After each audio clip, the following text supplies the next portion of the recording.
Hey, it's Seto Kaiba, and you're watching Anime Egotists. I don't know why. These guys don't know how to duel, unless they learned from Yugi, who cheats, or maybe Joey, who's a dog.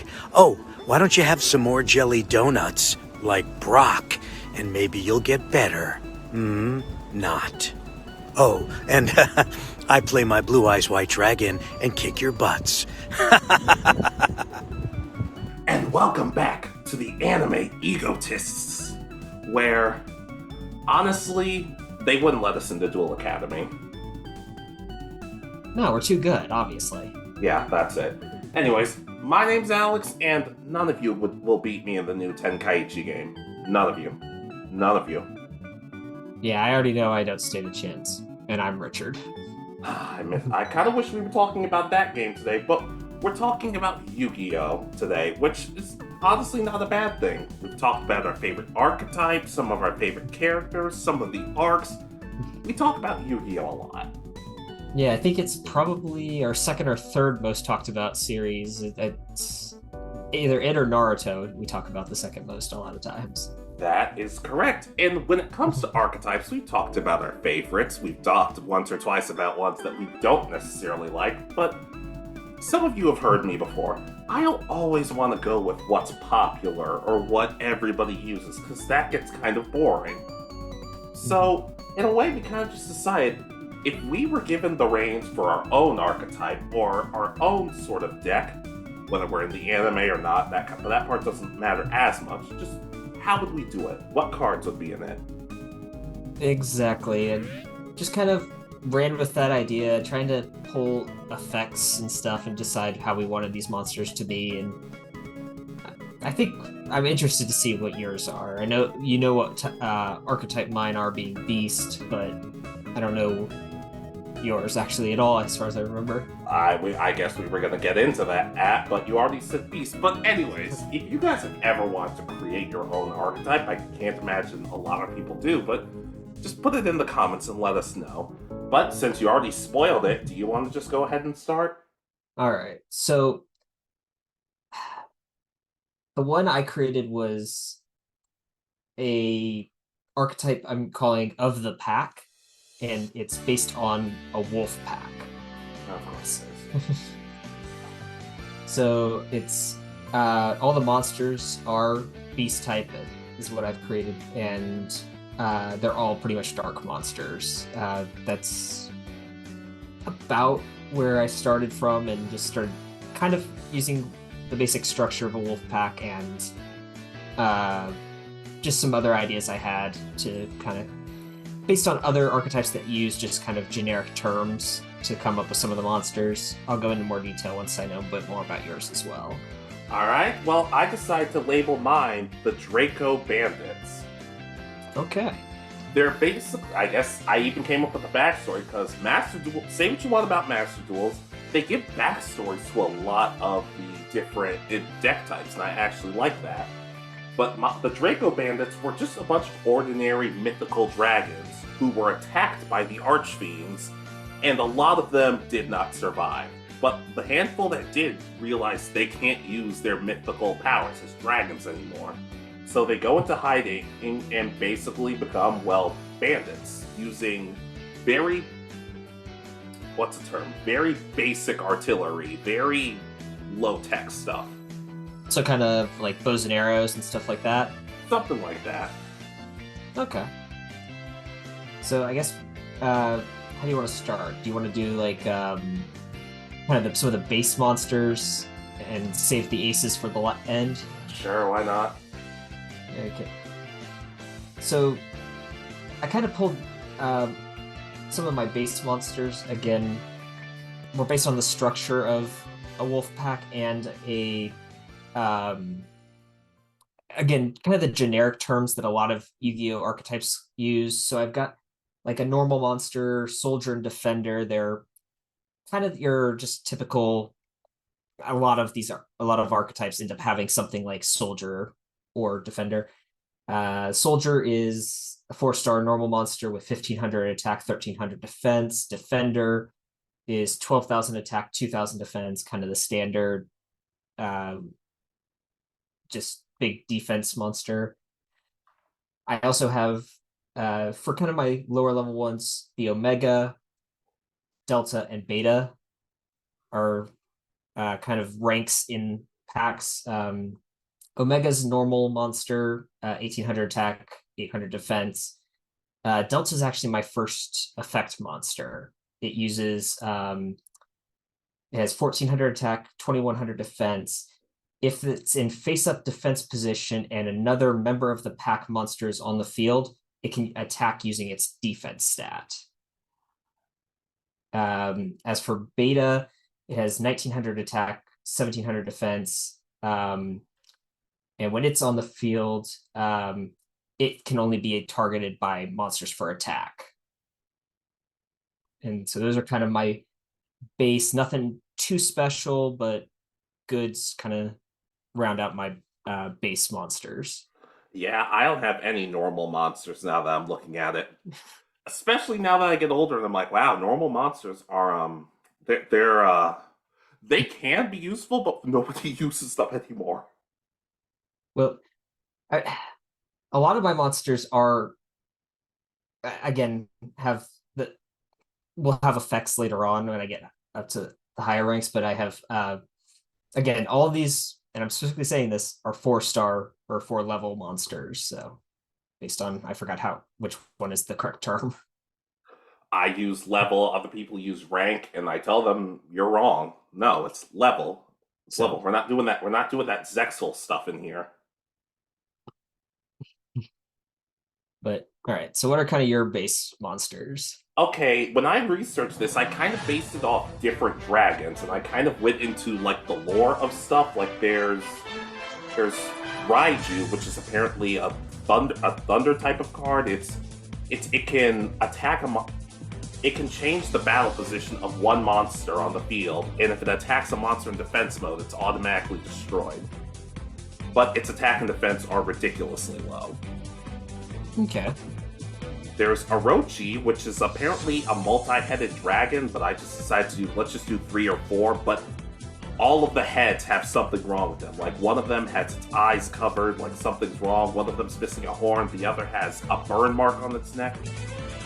And it can be special summoned even though it has high attack, and it's a level 5 monster, but it can't attack return its summon. I think probably my favorite one might be Draco Bandit Komodo, which is, if it's destroyed by battle, it equips itself to its opponent's monster, and that after every turn, that opponent's monster loses attack and defense points. Because I had it using poison daggers as a weapon, so the poison does that. Interesting. I don't know, a lot of my cards, in my opinion, I didn't want to do, it just destroys everything. I had it as once you destroy them, then their effects kick in, or in the sense of they slowly do damage over the course of the game, because I just wanted to make it different.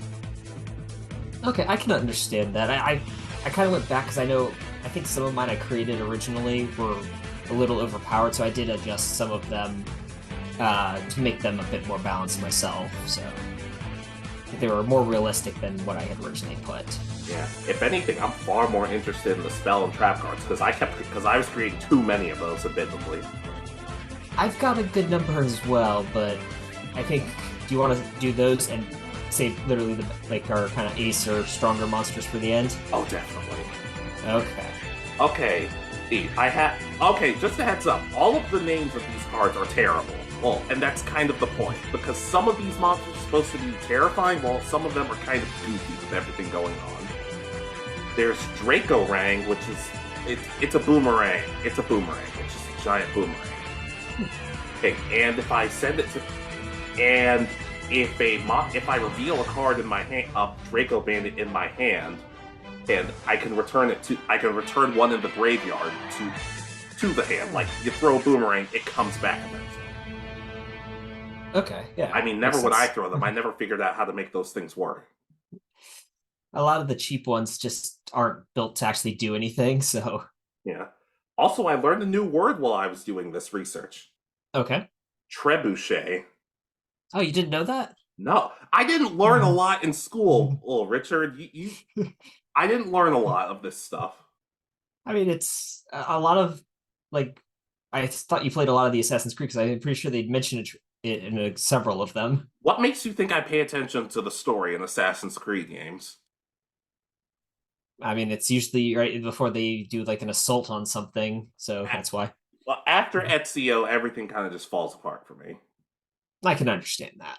Yeah, but I can send a monster to the graveyard or from my deck, and its level, based on its level, it damages my opponent. But I also added some wholesome ones, like a ballad, correct? Yeah, A ballad. It's basically the salt on heat gives my dragons power, and they can't be destroyed. That's the first one, and I had to name the second one Bandits Ballad 2: Electric Boogaloo. I could almost see that being a thing. Yeah, but it basically does the same thing, but once it's in the graveyard, you can remove it from play and add another spell or trap card to your hand, but it can't be either of the ballad cards because what once you I wanted to make sure those two cards in particular, it's just like once you use them, you can't just keep bringing them back compared to all the others. Okay. And then there's the fusion ones where it's like, oh, I can bring out a fusion monster, but we're not talking about fusion monsters yet. Okay. So, so my kind of spell cards that I came up with, I've got quite a few, but the one I kind of like the most is actually the field spell I created for this called Lunar Cycle. Okay. So, um, each card has different effects. There's 3 of them in total, and you have to play them in a specific order. First, you start with New Moon. You play 500 life points to activate it. This allows the user to, instead of their normal draw, they can add 2 cards with Of the Pack in the name or the description from your deck to your hand instead. Okay. Then you have to play the Half Moon of the Lunar Cycle. In addition to keeping the original effect, you get once per turn, you can select a banished or card in your graveyard with Of the Pack in the name or description, and let me see what I said. Pack in description, and add it to your and re-add it to your deck. So it's not terribly overpowered. But it allows you to take a card that you may have lost in battle or already used if you wanted it again and put it back in your deck for another chance. And then the final one is Full Moon. Again, another 500 life points to activate this one. You get the effects of both New Moon and Half Moon upon activation. And all of the pack monsters gain 300 in attack and defense, and spell and trap cards with Of the Pack in the description cannot be negated. Good lord. It reminds you. Sorry, go ahead. You were about to say something. Yeah, I was going to say they do have a lot of power, but you do have to give up to get all the effects of all these cards. You have to give up 1,500 life points just to get to Full Moon. There is no way of getting around that. It's deck as it reminds me of what's his name from GX, Abydos, when he would use the first sarcophagus, the second sarcophagus. Except this actually sounds fun to use. That deck was he wasn't great. Yeah, I actually created a good number of spells. I just realized because I have. Go ahead. No, I was going to say, yeah, sure, go ahead. Well, the next one is, I kind of created a almost Swords of Revealing Light card called Hidden Den of the Pack. It only lasts 2 turns, but it prevents opponent from targeting any of the pack monsters for those times. So if you do have another monster in this deck that isn't of the pack, you can still target those, but of the pack monsters can't be targeted by any attacker card effects. Okay. The next one is Hierarchy of the Pack, or sorry, I called it Pack Hierarchy. It allows you to special summon 2 of the pack monsters specifically with the name Defender, Soldier, Cub, Omega, Delta, or Beta. So any of the lower level ones you can just special summon all. with that card. I'm glad it's the lower level monsters because I would have had to call you out on that. Yeah, no, I specifically put which ones in there. And the final spell card is an equipped spell card called Rage of the Pack. I kind of based this. The idea came from rabies, actually, which is kind of sad. But this is an equipped spell card. It doubles the attack of the monster that it's attached to, but during the end phase of the turn this was activated, you destroy the monster, this card and the monster it was attached to. So it's kind of a, I need something to get something big off your field. I would play this card, sacrificing one of my monsters, but hopefully destroying yours in the process before I lose mine. Yeah, it seems like yours might be a little bit on the tricky side, but at the same time, though, there is something to that, especially since turns seem to last like 8 hours nowadays. Mm-hmm. Yeah, I don't know. There's so many of these things, like since getting kind of back into Yu-Gi-Oh! In the last year or so, it's like learning all about like hand traps and stuff. It's like, okay, I'm not that advanced yet to know, hey, this card allows me to negate all of your other stuff. So. Yeah, I could tell. A lot, because I feel like when we posted our video for the best archetypes, I feel like I were more like, oh, okay, like that, there could be some uses to this, but at the same time, I feel like a lot of people were also just like, yeah, but what about like Mystic Mine or whatever? I'm like, even I know nobody likes Mystic Moon. Shut up, please. Yeah, I've heard that based on a lot of players that go to like tournaments and stuff, it's like all you hear about now is, well, you have to have like all these negates. You can't play any cards that you like. I mean, that was the whole, at least when we were growing up, it was like, oh, I play with the cards I like and stuff. And then it's like, now it's like, no, you don't. I mean, I still do that. It's just I do like using certain types of decks, but I never go, oh, well, I'm going to get the best cards. I'm like, I can counter stuff, but ultimately, I still want to use the cards I want to use. Yeah, now I'm talking more about the people who, like, from my understanding in tournaments, there's like 3 decks that like the people who are going to be in the finals or semifinals all have that same deck or same 2 decks. Yeah. But the thing is, I had actually planned out a field spell that you finally reminded me of. That I finally was able to figure out the kinks of it. Okay.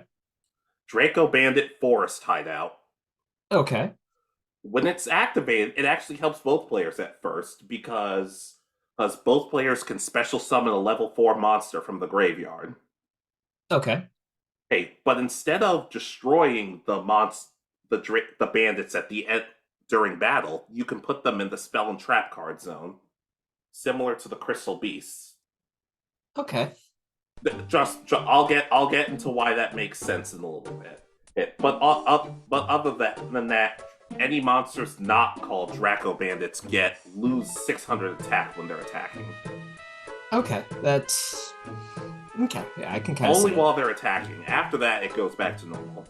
So if they're getting attacked, they still keep their regular attack. It's if they're doing the attack. Okay. Like hypothetically, if your monster started attacking, they would lose 600 points. But if they were still on the field afterwards, they would just go back. It would go back to normal. Okay. Yeah, like I'm trying to make it somewhat fair. I understand. So do you have any trap cards? Because I think you just did your magic cards. Yeah, I have not a lot, but I have a good amount. Okay, I have 3 trap cards that I created. So okay, hey, one of mine was Bandit's Fire. I target one monster. I'm not going to keep saying Draco Bandit. I'm just going to say monster. You know what I mean at this point. Mm-hmm. I target one of the monsters I control, and it destroys a card on my opponent's field, and they lose 500 points. The only downside is my monster can't attack that turn. Okay. There's Risky Smuggle, which is I reveal a monster in my hand, and I have to pick a random card from my opponent's hand. If it's a spell or trap card, I add it to my hand. If it's not, my monster goes to the graveyard. Interesting. And then there's just Comrade Salvage, where I take 3 of the monsters in my graveyard and add them to my deck and draw 2. Okay. Those are the main ones I have. There are others, but I want to hear yours. All right, so as I said, I created 3 trap cards for this. The first one is Tactics of the Pack. This allows me to use multiple monsters to attack one of your monsters, using the total attack of all my monsters to destroy it. So, say someone summons Blue Eyes Ultimate Dragon. So it's 4,500. I don't have a specific single card that could technically destroy that in battle, but say I still managed to have 5 of my monsters out on the field. I can use this card and have them all attack, and as long as their total attack is higher than Blue Eyes Ultimate Dragon, they can destroy it, but that's all of their attack for that turn. Okay. So I know, it's kind of the whole, when they turn the dragons into knights and attack the Leviathan, but since there's no monster with infinite attack, and there's no way that this leads to infinite attack. This leads to, however, I can have it up to, like, if I have 5 monsters on the field, I can have the total of those 5 monsters attack one monster. You might have to add a clause in there of, like, no damage gets done or something. I don't know. Okay. I could see that. So the next one is Ambush of the Pack. When an opponent declares an attack on a member of the pack monster, I can change the target to another member of the pack. Sorry. This was a different card. I can select another member of the pack monster on the field. Its attack and defense becomes 0 for the turn, and all of its attack and defense get added to the monster being targeted. That's what this card does. And this effect lasts till the end of the turn, in which case, should the monster with 0 still be alive, it gets its attack and defense back, and the other monster goes back to normal. Okay. And then the final one is Howl of the Pack. So when an opponent destroys a member of the pack's monster for till the end of this turn, all of the opponent's face-up monsters' attack and defense is halved. Just for this turn. It's and again, it requires you to have already destroyed one of my monsters to do it. So it pretty much prevents you from attacking again, probably this turn. Okay, that's a lot. As I said, it's one turn, and then when you end your turn, it goes back when it's my turn. So it's not that much, actually. Yeah, okay.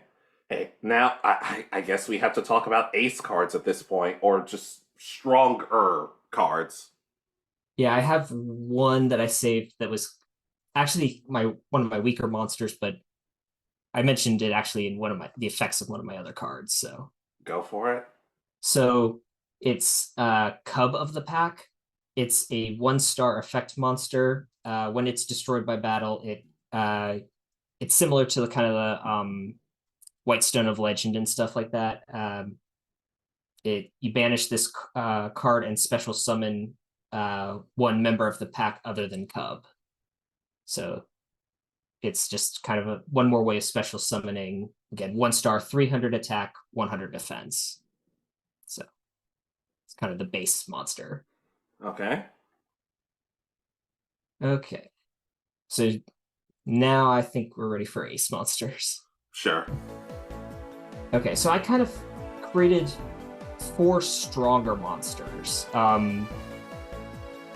One is so I know you said there would be no Zexal stuff, but I actually 2 of my monsters ended up being Xyz monsters. I feel like I also just said go for it. Like when we were off the air, I was just like, I don't really care. But I don't have any Xyz summoning for me. I just viewed that, to me, Fusion Summon didn't quite make sense. I always viewed Synchro Summoning as kind of almost techie looking in style. I know there are some monsters that aren't that way with that, but it just, to me, that's the way I always viewed that one. I didn't really understand Pendulum Summoning, so I didn't want to do that. So that's kind of why I picked Xyz. So I have the alpha male and the alpha female of the pack. Each one costs a 2 4-star monsters. That's why most of my monsters, or my base monsters, are 4-star. Both have 2,500 attack, 2,000 defense. They both do have pretty strong special abilities. The alpha male can, by detaching one of the material monsters, it can negate the effect of a monster. If this effect is successful, I destroy the monster whose effect was activated, but I can only use this once per turn, and because it takes 2, you can only use it twice. The female does the same thing, but with spells, so it can negate it, or spells and traps. It can negate the activation of a spell or trap by detaching a material monster from it, and then destroy the trap or spell, and then I can only use it once per turn and twice because there's only 2 material going into summoning the monster. Yeah, well, there are ways of getting around that. Like, you can reattach them with spell and trap cards and that sort of thing. But, yeah, basically. Yeah, it was my way of limiting it so that it kind of made sense. Yeah. Okay, I can see that, though. That's good. That's good. All right. So I have another one that it's kind of overpowered. I'm trying to figure out if there's a good way of balancing it. So I have it, lunar member of the pack. Its attack and defense is regulated based on the lunar cycle cards that I created earlier for spell and trap. If you play this monster without any of the lunar cycle cards, its attack is 0 and defense is 0. If its new moon is in effect, it gets 1,000, and each time it gets 1,000 up. So if you have full moon, its attack and defense is 3,000. I have it as a 6-star effect monster with that being its effect, because it has the issue that until you get to half moon, it's not necessarily that strong, but it can be but it can be pretty strong, so I didn't want it to be just a regular summon. Yeah, I get that.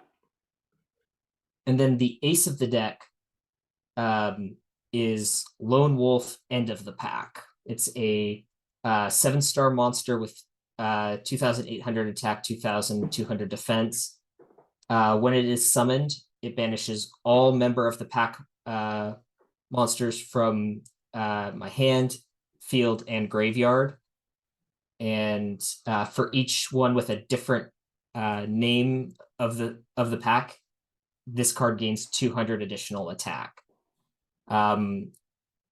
It does have the effect that when it is destroyed, it is banished, and I can special summon banished member of the pack monsters with different names. So, but I can only summon one with each of the different names. So up to the 5 monsters to fill my field. Okay. And that's the big ace of this deck, is that one.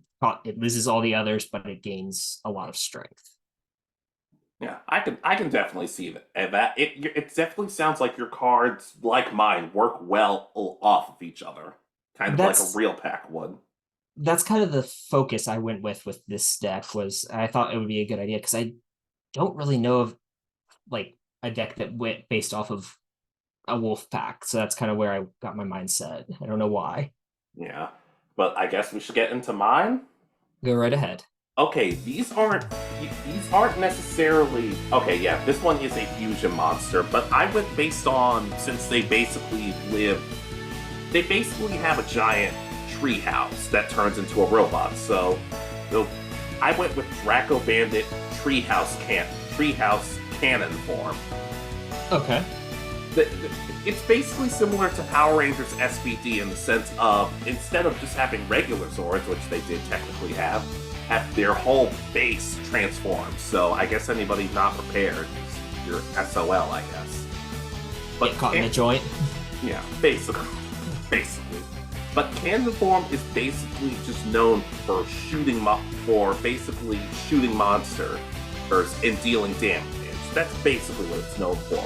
While I have a trap card called Form Change, which lets me summon Shield form, which is basically like the Technodrome from Teenage Mutant Ninja Turtles. But it's more known for if it keeps getting attacked, if you want to save it, you have to send more and more bandits to the graveyard. But in exchange for that, its defense is very high. Okay. And I wanted to get your take on this because you know more about this stuff than I do, but I went with an aircraft. Okay. Hey, honestly, I figured for the aircraft it would be a case of you have to sacrifice monsters, but in exchange for that, it gains the effect of that monster till the end of the turn. Because there are some cards out there that have that, like basically saying, I think of it, I guess, in a kayfabe sense of, okay, you take the wheel and you do your thing. Like, I don't know basically how to describe it. Like, they inject their power into it, despite the fact that they're just regular dragons at this point. I can see that. It's kind of like because the one of them is taken over as the pilot of the plane form. It's taken its ability with it, but then I guess he doesn't make it back or something. Is kind of the idea. I just added that because I'm like, I don't want this to get too ridiculous. That's why I have cards that bring them back at some point. That would bring them back at some point. And that's the thing. I said it because you use the cards in your spell and trap card zone. That's what the field spell is there for. Okay. Yeah, I can kind of understand that. Yeah, the field. So yeah, because it was forest hideout. It was, yes, very good. You're actually listening. And lastly, could have come up with a lot of other fusion monsters, but I was struggling at this point because oddly enough, monsters were the hardest thing for me to come up with. Spell and trap cards were relatively easy. Okay. Did you know that a pack of dragons at times can be called a brood? I mean that kind of makes sense. I don't know if I knew that right off the top of my head, but it sounds familiar. Yeah, but I came up with Draco Bandit Brood Thunder. Okay. It gains power for everyone that's on the field, and I can return it to my deck to return two monsters to my hand. But when it destroys a monster, it removes them from play. The only downside is it's a pretty big downside. One, I have to use three of them together, and the other is if it's destroyed. What's it called? If it's destroyed while in attack position, I take damage equal to the attack of. I take damage equal to its attack. It's a very risky card. Okay. And people are like, oh, so you have a way of stopping that? I'm just like, I mean, I can change its position thanks to other cards, but other than that, like, no, it's a pretty hefty thing. All right. Yeah, I mean, it seems. Yeah, it has a good weakness. I guess I really didn't think about putting any weaknesses on my Lone Wolf card, unfortunately. So. I tried because I knew there was going to be some dunderhead being like, "Oh, your cards are too OP." I'm like, have you seen Dark Magician cards? I think we're doing okay. Yeah, I mean, I'm currently running a Blue Eyes deck that, while it doesn't have like very many hand traps or whatever they're called, I can get out Blue Eyes on my first turn. Good lord. So, yeah. Is this in Duel Links? Yeah. I might be able to stop that. It's quite possible. I know I've lost quite a few battles still with it, but it's my closest to competitive deck I've ever made, probably. Yeah. But we didn't really talk about this beforehand, but we seem to do this with every other video in this situation. Since neither of us know Zexal all that well, I feel like I know it a little more than you do, but... Okay, hypothetically, if we took out or even just ignored the rules of summoning for your cards, do you think GX would be a good place for these decks? Possibly. I mean, I could adjust Alpha and Omega. They could be like 7. So it could be like I have 3 7-star monsters, and then I have to discard a card from my hand in order to activate their effect, and it's once per turn. But it does seem like that could be overpowered because it's like, okay, once per turn I can prevent you from doing a like any sort of thing with your monster's effects and anything from one of your spells and traps, and end up destroying that card. So that's again why I kind of limited it to XCs, so that it's like, okay, if it detaches material, I didn't create any cards to add material back to the monster, so I could kind of see it, but it would, again, I might probably have to adjust what they would be. Yeah, I guess my point being, I feel like let me put it to you this way: since GX is big on dual spirits and everything, I feel like we'd be perfect. Both these decks would be perfect for GX. Well, kind of speaking of that, because one of my dual spirits was the Aloof Lupine, so I kind of put that as like the extra card I would have at it's an actual card with 1700 attack and 300 defense. When it's normal summoned, I can banish one card from my hand, banish one card from your deck, and with the same type of as that monster. If this card is destroyed by battle, or if this card in its owner's possession is destroyed by an opponent card effect, you can target one of your banished monsters and add it to your hand. So it kind of fits the whole theme, especially because I already banish cards. I could use it to bring back some of the pack monsters. So it kind of fit, and I kind of viewed it as a good card to be my dual spirit previously. And I just figure my Arc Brave Dragon would work with it. But while it's very serious, calm, and still peaceful, well, I feel like these bandits are just out for blood. But not in a vicious, scary way, more just in a goofy, lighthearted, yet still somewhat scary way. I can understand that. So I could see it as I said, I would adjust those cards and change probably what they do slightly so that they're a little less strong, but I think that would be able to be in GX if need be. Yeah, and sadly, I do get the feeling we'd be stuck in Slifer Red at first, but I would try to move up. I mean, yeah, kind of take Cyrus's approach, where you actually earn your way to being Obelisk Blue. Yeah, I thought about saying, oh, well, maybe I'd chill in Slifer, but then I remember Jane saying one episode, it's just like, oh, roaches? We're used to that in the Slifer dorm, or man, Raw Yellow might be cool with their clean sheets and everything. I'm just like, what is going on in this Slifer dorm? Why would anybody want to live here?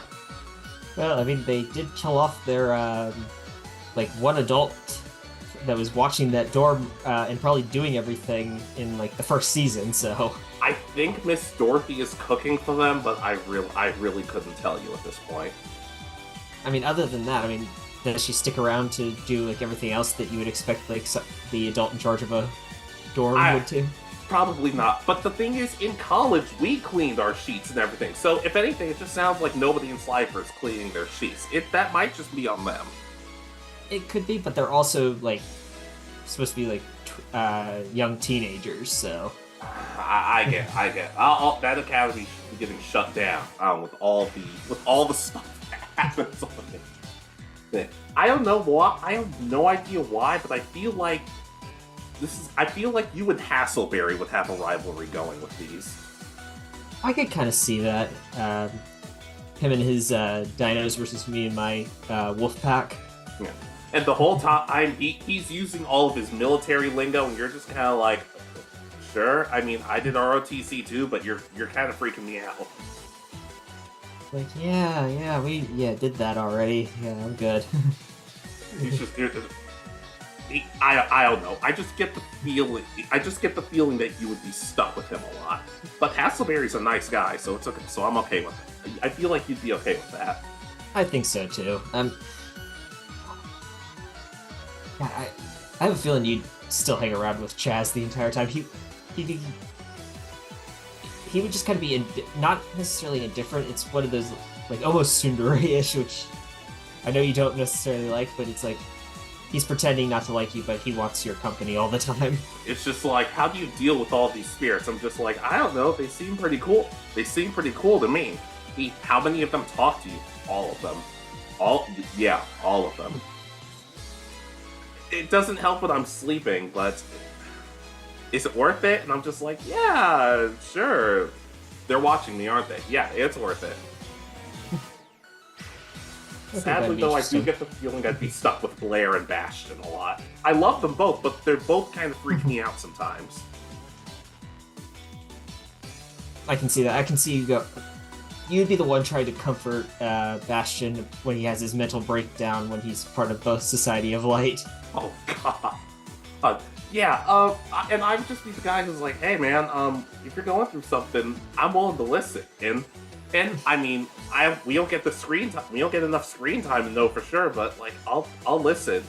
And then Blair's like, me too. By the way, guys, try my food because she cooked for people in season 3. I'm like, I'm really not hungry. She's like, you're eating this. I'm like, yes. Oh, that's really good. But what is this? I don't know, but it tastes like chicken. You don't know, but the less questions, the better. Yeah, when you ask questions, it just leads to answers you don't want. I don't know. I feel like I could pull... Because I've said before that I feel like I'm probably the better duelist between the two of us, but I would find a way to pull you up to at least raw yellow. I can understand that. I'm still trying to think, I mean... Because your one complaint about my deck was, I think, my tactics of the pack, where it's the one where I attack using my monster's combined attack to destroy one monster. Sure, yeah. And then Howl of the Pack, which was the one that halves the opponent's attack and defense for that turn, or for the rest of that turn after they destroy a monster. So I'm just trying to think if there's any way to balance those cards a bit more. I mean, in a sense, as long as you have a lot of monster, it's because, based on what you told me, a lot of your cards have lower attack, so it might be okay. The only downside is you just have to have a lot of monsters. It doesn't work with just 2 of them. So in a way, it kind of balances out. Part of being a Yu-Gi-Oh fan is just calling out something you can't completely stop and saying it's unfair. Yeah. I think with my let me see. Tactics of the Pack, the one that allows me to target with all of my monsters. So the way I'll balance this card a bit more, it can only be used to target an opponent's monster with, let's say, 2,500 or higher attack, and it uses all of my monsters currently on the field. So once I use this card, I can't attack again that turn. So I think that balances that one out a bit more. It kind of reminds me of Union cards, because it would be a case of, oh, you can combine attack points with this card, but it's the only monster that can attack this turn, and you can't do any damage. It just helps you get rid of a really annoying monster. Yeah, I think that works. And then with the other one, I really do, because it only lasts till the end of the turn, it pretty much just makes the opponent end their turn. I think the other one is fine, in my opinion. Yeah, I think so. Like I said, part of it was just me messing with you, but at the same time, part of me is also thinking, if we ever make these cards, there are going to be people who are like, yeah, you're going to have to fix that. Well, I mean, yeah, as I said, with the wording being that it halves the attack upon when the opponent destroys a monster, it halves the attack of the opponent of all face-up opponent's monsters until the end of the turn. So again, it's just a way of, okay, I lost a monster, now I can prevent you from pretty much attacking me again this turn. Yeah. And you mentioned Xyz summoning, and I thought about doing Synchro, but I have another idea for another deck if we ever eventually do this. Who knows? Maybe this video flops. Oh, yeah. I've got an idea. Sorry, go ahead. Yeah, I too have another idea. I'm working kind of on it, but it's only at the beginning stages, so it would take me a little while to get this one done. Same here. Then again, knowing some of our Yu-Gi-Oh content blows up, and I don't know how to feel about it. I appreciate it, but at the same time, I'm just like, what do we do now? Yeah, I'm trying to think, because I didn't write it down. I know I created 3 cards while I was getting ready for bed last night, and because of that, I didn't write them down. Yeah. For another deck, so. Yeah, but I also remember I said that my 8 dragons were attacked by Archfiend cards, But one of your dual spirits, I remember, was Summoned Skull, so I get the feeling our decks would not get along at first. The spirits wouldn't. Well, I mean, if my dual spirit, in this case, if I was using this deck, is Aloof Lupine, it would be like, it is aloof. I mean, it's literally there in the name. Yeah, basically. But I get the feeling at some point, and I don't know why, I keep saying GX. I realized we could have started with, the original series, but no, we're just stuck on GX at this point. I get the feeling for just a one-time thing, I'm just like, by the way, Richard, for this tag duel against this villain, there is one thing we could do. What? I activate Polymerization, and I'm going to fuse my Bandit with Richard's of the pack. And you're just like, there's a card like that exists? I'm just like, yeah, we're never going to use it again, are we? Nah. It's never going to be released in the real world, is it? And now I summon, but yeah, that happens a lot, and it makes me sad. Like Wolf Dragon or something. Yeah, it would be something cool. I came up with a couple of different designs, but that gets finicky at that point. Yeah, and I'm no artist, so I'm not even going to attempt. I mean, mine pretty much would look like normal wolves almost. Oh god, that's going to make the thumbnail for this video very tricky, but I think I can find somebody. But anyway, Ace, you're stuck with Hassleberry. I'm stuck with Chaz, Blair, and Bastion. This is not going to be a fun time. No, but I think you'll have fun with Chaz. I think you'll get along, even though I did say he's sudori towards you. I could see it. As for Blair and Bastion, she's just like, yeah, but you're part of our group. Oh, our group, like our friend group? Like, well, no, you're gonna help me. You're gonna help me talk to Jaden. That doesn't sound fun in the slightest. But it's GX. I'm probably not going to get a whole lot to do regardless, so I'm in. Woo, background characters. Yay. Goody. But ultimately, at the end of the day, I like our archetypes. That's the name of them. Yep. This felt like a much shorter video because we had a lot of ideas, but at the same time, we're also just like, how is this going to work? How do I go about explaining this? But ultimately, I like this idea. I like the idea of creating Yu-Gi-Oh cards, whether they make sense or not. Yeah, I mean, it's actually this was a lot more fun than I thought it would be. When you first said it, I was like, okay, I can do this, but I'll probably get one and then I'll be done. And I sat down that first night and I had, I think, half these cards already created based on what I wanted already. So no, same here. I especially I don't know, but my next one can't be dragons. I mean, there might be one, but that's another point for another day. Yeah, as I said, I want to work on. Actually, I think I just remembered my idea. I'm going to write it down so I remember it. Okay, go for it. This will probably be a while before we do this video again, though. Oh, definitely, because I don't have complete faith in this video, but I'm like, who knows? Maybe we'll surprise them. Our fans know at this point not to expect much. Our fans know that they have to do the heavy lifting sometimes. Yeah, so go watch all of our old videos. Please do. But anyways, is that everything? Are we ready to close out already? I believe so.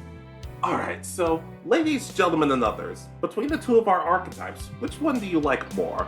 What changes would you make? Do you have your own archetypes that you've been wanting? And if not, then just comment something about Yu-Gi-Oh! That you really like, because I can understand, this video was kind of a weird one. Yeah, I mean, if you want to come up with kind of a similar idea and post it in the comments, I think that would be awesome to be able to read other people's ideas for cards that need to be created. Yeah. I guess the thing for me is you don't have to create archetypes based on anything. You could just, like I gave mine a backstory. You could just be like, oh, well, I want this based on psychic monsters or wyvern monsters, that sort of thing. Yeah, as I said, I mean, it's surprisingly how much fun this is at creating cards, so I would highly recommend anyone give it a shot. Yeah, I would too. But hopefully we can do more Yu-Gi-Oh stuff. I'm gonna be honest, when it comes to creating our own powers, backstories with all these videos and stories we've done lately, I'm kind of starting to get tapped out from a creative perspective. So maybe we can do a list or something. But it was cool to do something new.